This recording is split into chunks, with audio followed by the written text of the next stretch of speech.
இந்த வெஹிக்கிள் என்ன வெஹிக்கிள் அப்படின்னு கேட்டிங்கன்னா ஹோண்டா ஆக்டிவாவில் வந்து பார்த்தீங்கன்னா 6G. ஸோ இந்த வெஹிக்கிள் வந்து நம்ம மார்னிங் சர்வீஸ்க்காக ரிசீவ் பண்ணியிருந்தோம். ஸோ கிலோமீட்டர் வெறும் 10,000 கிலோமீட்டர் தான் ஓடி இருக்குது. இந்த வண்டியில் கம்ப்ளைண்ட் பாருங்கள், இங்கே பாருங்கள், ஆக்சிடென்ட் கொடுத்தா ரிட்டர்ன் போகல, இங்கே பாருங்கள். ஸோ இது ஒரு கம்ப்ளைண்ட்டு. அதுக்கப்புறம் வந்து பார்த்திங்கன்னா ஒரு மேஜர் இஷ்யூ இருக்குது. இங்கே பாருங்கள், நீங்கள் பார்த்தீங்கன்னாலே தெரியும், ஒரு ஃபுல் சர்வீஸ்க்கான ஒர்க் நடந்துட்டுருக்கு. வண்டியில் ஏர் ஃபில்டர் வந்து பார்த்தீங்கன்னா வெஹிக்கிள் வந்து உங்களுக்கு ஐலிங் நிற்கல ப்ராப்பராக அந்த மாதிரி ப்ராப்ளம் அப்படின்னு சொன்னார். இங்கே பாருங்கள், இப்போ தான் வந்து ஏர் ஃபில்டரை நம்ம ரிமூவ் பண்ணுறோம். இங்கே பாருங்கள், இந்த மாதிரி தயவுசெய்து வண்டி ஓட்டாதீங்க. ஏன்னா வண்டியோட பெர்ஃபார்மன்ஸ் எல்லாமே ஏர் ஃபில்டர் பேஸ் பண்ணி தான் இருக்குது. இங்கே பாருங்கள் எவ்வளோ மண் இருக்குது பாருங்கள். ஸோ இந்த வெஹிக்கிள் வந்து சர்வீஸ் விட்டாங்களா அப்படின்றதே எனக்கு ஒரு சின்ன ஒரு டவுட் இருக்குது. ஏன்னா வண்டியில் கம்ப்ளைண்ட் சொல்கிறாரு. இப்போ ஒரு புது ஏர் ஃபில்டர் உங்களுக்கு எடுத்து காட்டுறேன் எப்படி இருக்குன்றது நீங்கள் பாருங்கள்.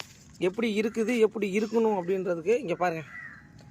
ஸோ இது வந்து பார்த்திங்கன்னா ஹோண்டாவுடைய ஒரிஜினல் பார்ட்ஸ் தான் உங்களுக்கு. இங்கே பாருங்கள், ஏர் ஃபில்டர்லாம் நம்ம ஒரிஜினலாக போடும்போது தான் BS6க்கு கண்டிப்பாக கொஞ்சம் நம்ம நீட்டாக பார்த்து தான் வந்து வேலை செய்யணும். இங்கே பாருங்கள், எல்லாமே ஒர்க் நடந்துருக்கு. ஒரு சர்வீஸுக்கு எவ்வளோ ஒர்க் இருக்குது பாருங்கள். எல்லாமே நம்ம கழட்டி தான் பண்ணணும். ஏர் ஃபில்டர் மட்டும் கொஞ்சம் ப்ராப்பராக கண்டிப்பாக மாற்றுங்க. இந்த மாதிரி ஓட்டாதீங்க வண்டியை. அதுக்கப்புறம் வந்து பார்த்திங்கன்னா இப்போ ஸ்பார்க் ப்ளக்கை ரிமூவ் பண்ண போகிறோம். ஒரு ஃபுல் சர்வீஸ் பண்ணி முடிச்சுட்டு கண்டிப்பாக இந்த வண்டியை வந்து பார்த்திங்கன்னா உங்களுக்கு அப்டேட் பண்ணுறேன். ஸோ இந்த ஏர் ஃபில்டர் பாக்ஸை வந்து நம்ம ரிமூவ் பண்ணுறோம். ஏர் ஃபில்டர் கண்டிஷனை பார்த்துருப்பீங்க. இப்போ அடுத்து வந்து பார்த்திங்கன்னா இந்த டியூப்பை தான் வந்து நம்ம கண்டிப்பாக ஏர் டியூப் சொல்லுவாங்க. இங்கே பாருங்கள், ஸோ இதில் எவ்வளோ டஸ்ட் இருக்குதுன்னு சொல்லி உங்களுக்கு லைவாகவே காட்டுறேன். இங்கே பாருங்கள், இதில் ஒரு மூட்டை மாதிரி இருக்குது. இங்கே பாருங்கள், தெரியுதுங்களா?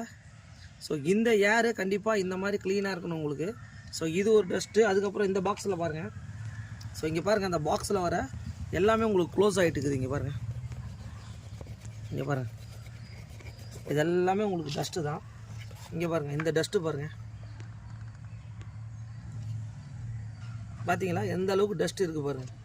ஸோ இதெல்லாம் கண்டிப்பாக வந்து BS6க்கு இதெல்லாம் கண்டிப்பாக கழட்டி நீங்கள் க்ளீன் பண்ணணும்.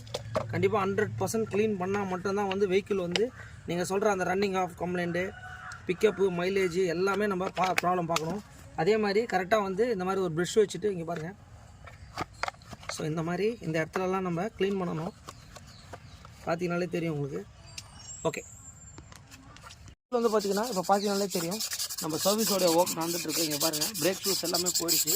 ஸோ பிரேக் ஷூஸ் மாற்றணும். இந்த வண்டிக்கு கேபிள் மாற்றணும் அப்படின்னா எல்லாத்தையுமே நம்ம ரிமூவ் பண்ண தான் மாற்றணும். இப்போ பாருங்கள், ஸோ ஆக்சிலேட்டர் வந்து பார்த்திங்கன்னா நம்ம கேபிள் மாட்டிட்டோம். ரூட்டிங் வந்து பார்த்திங்கன்னா இந்தளவுக்கு எல்லாத்தையும் ரிமூவ் பண்ணிவிட்டு கரெக்டாக இந்த மாதிரி 2 கேபிள் வரும் உங்களுக்கு. ரூட்டிங் இவ்வளோ தூரம் எடுத்துகிட்டு வந்தால் மட்டும்தான் வந்து உங்களுக்கு கேபிள் வந்து ரொம்ப நீட்டாக இருக்கும். இந்த வெஹிக்கிளில் கம்ப்ளைண்ட் இருக்குது.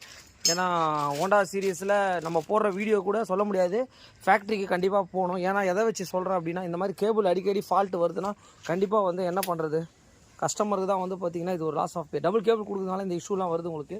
ஸோ பேட்டரி ஆண்டெல்லாம் எப்படி இருக்குன்னு நீங்களே பாருங்கள். இதெல்லாம் கழட்டி நம்ம வந்து பார்த்திங்கன்னா ப்ரெஷ்ஷில் கண்டிப்பாக வந்து நம்ம க்ளீன் பண்ணி தான் மாற்றோம். ஒரு சர்வீஸ்னால் இவ்வளோ ஒர்க் இருக்குங்க. எல்லாருக்கும் வணக்கம், SKலேருந்து குமார் பேசுகிறேன். ஸோ இந்த வெஹிக்கிள் வந்து பார்த்திங்கன்னா BS6 ஹோண்டா ஆக்டிவா. ஸோ இந்த வெஹிக்கிள் வந்து பார்த்திங்கன்னா காலையில் ஒரு 10 o'clock நம்ம ரிசீவ் பண்ணியிருந்தோம். இந்த வெஹிக்கிள் வந்து பார்த்திங்கன்னா ஒரு ஃபுல் சர்வீஸை பண்ணி முடிச்சிருக்கோம். ஸோ வண்டியோட பாலிஷ் அண்ட் எவ்ரிதிங் எல்லாமே எப்படி இருக்குன்னு பாருங்கள். இந்த வண்டி வந்து பார்த்திங்கன்னா வெறும் வந்து பார்த்திங்கன்னா ஒரு 10,000 கிலோமீட்டர்ஸ் தான் ஓடி இருக்குது.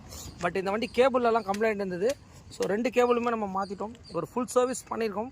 கஸ்டமர் என்ன சொன்னார்னா, சார் ஒரு நீட்டாக பண்ணி கொடுத்துருங்க அப்படின்னு சொன்னார். மெயின் டைமிங் ஒரே நாளில் கிடைக்குமான்னு கேட்டார். கண்டிப்பாக பண்ணி கொடுக்குறேன் சார் அப்படின்னு நான் சொல்லியிருந்தேன். வெஹிக்கிளை எடுத்துகிட்டு A to Z 2 brake shoe, air filter, spark plug, so mileage drop அப்படின்னு சொன்னார். ஏர் ஃபில்டர் பார்த்துருப்பீங்க வீடியோவில்.